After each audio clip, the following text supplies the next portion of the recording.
And I decided that I would rather collect from her both the actions for damages that I would get from her having called me, having accused me of having threatened her, and the 3 days of extremely low beachfront property.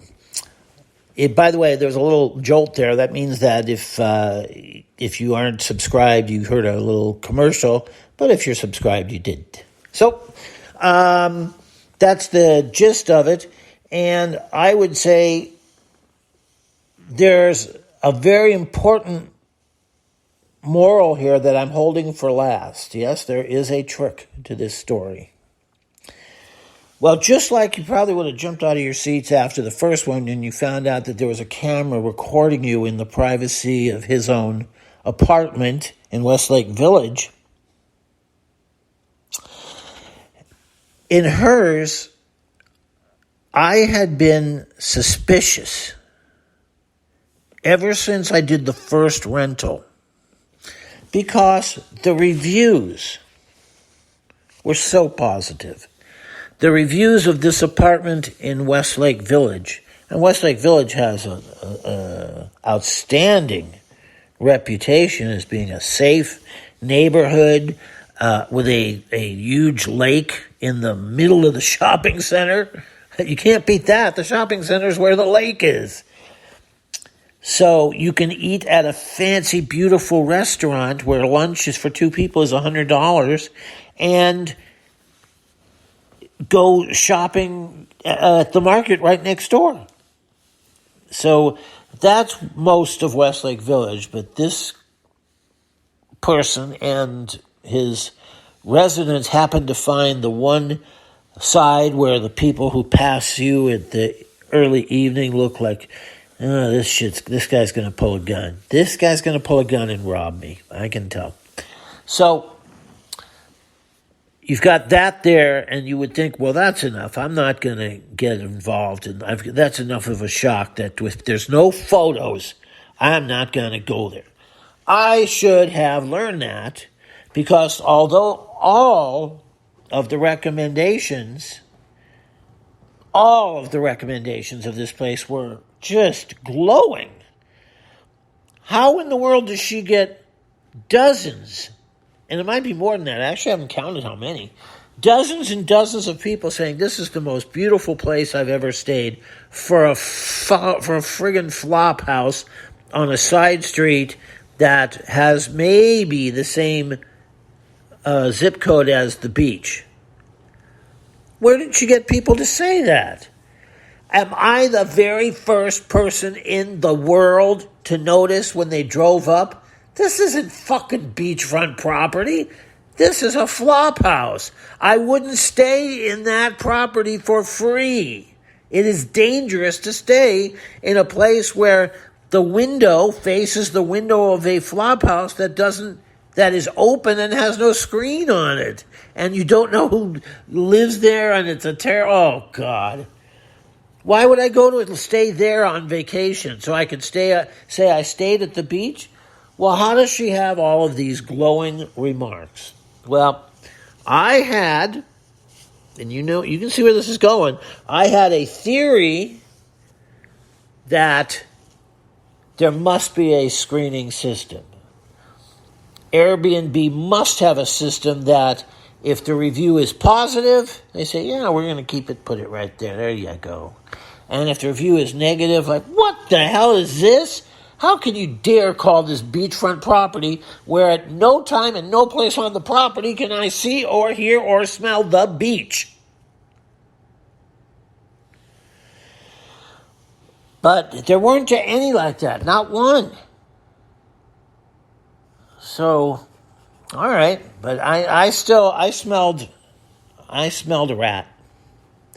I said, there's something really wrong here. Why is this person able to have completely solid, beautiful, family-type, congratulations on the most beautiful place I've ever seen, and when I drive up, it's a place where I was scared to get out of the car?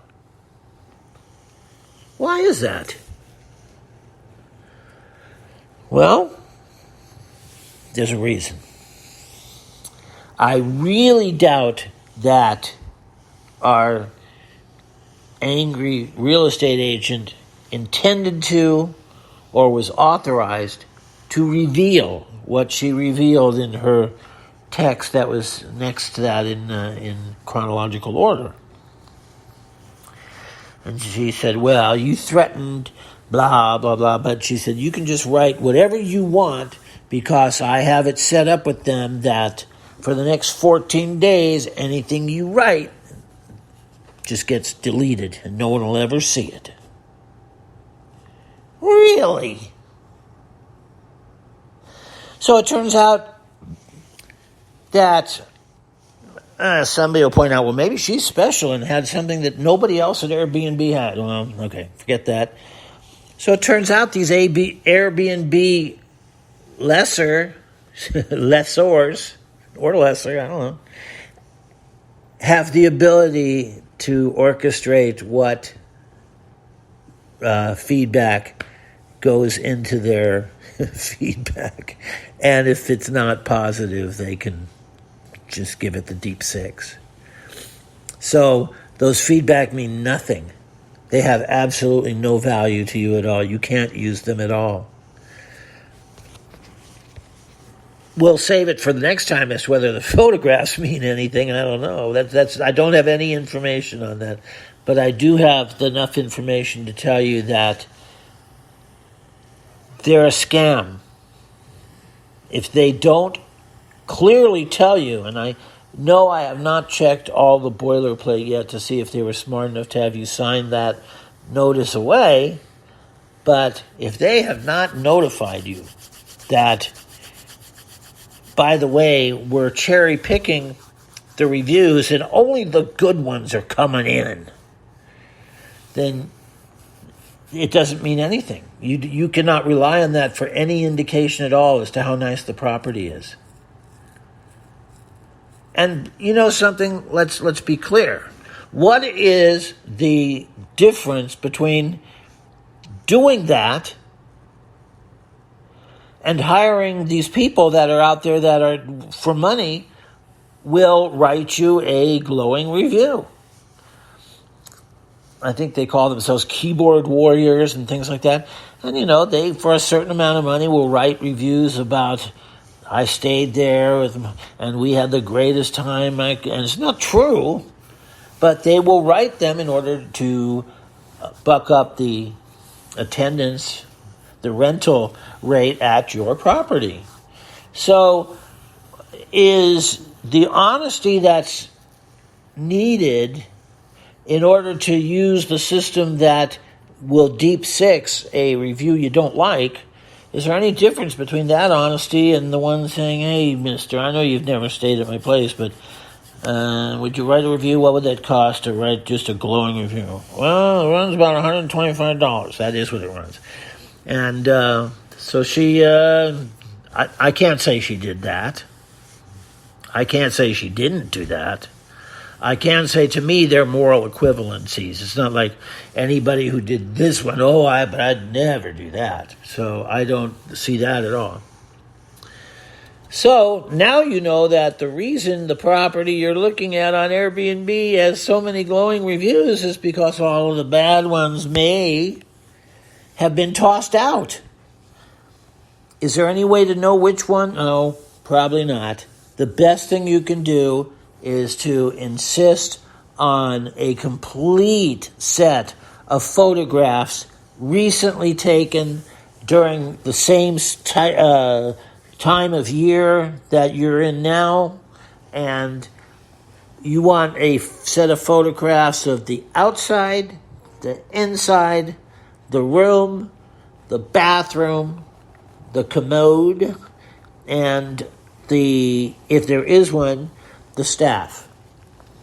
Also, you want to see if there's parking, and you want to see, is there handicapped parking for those handicapped people? That's my advice. That's my show for this week. Please, so that I get lifted up there, subscribe down below. And there's also a button so that you'll get a ring when I give you the next one. And I know it's been a long time because there were so many people talking about COVID. I didn't have anything to say that they didn't. I'm not just going to sit here and repeat what everybody else is saying. But I think at this point, with my new B&B lesson, that includes an old B&B lesson, I think I had something to say and a reason to come out of dreaded retirement. So I hope you appreciate that I did. I hope you enjoyed listening. And again, please subscribe and please ring that bell. And if you could give me a thumbs up, I'd appreciate it. And you'll be hearing from me about about a week from today, which is the 19th. I've got another great inquiry to take you on about a local, what we thought was a great outlet and turns out to be a scam. That doesn't mean that Airbnb is a scam. Don't stretch out what I said. I didn't apply that to Airbnb. I applied it to next week's guest. All right, thanks for listening.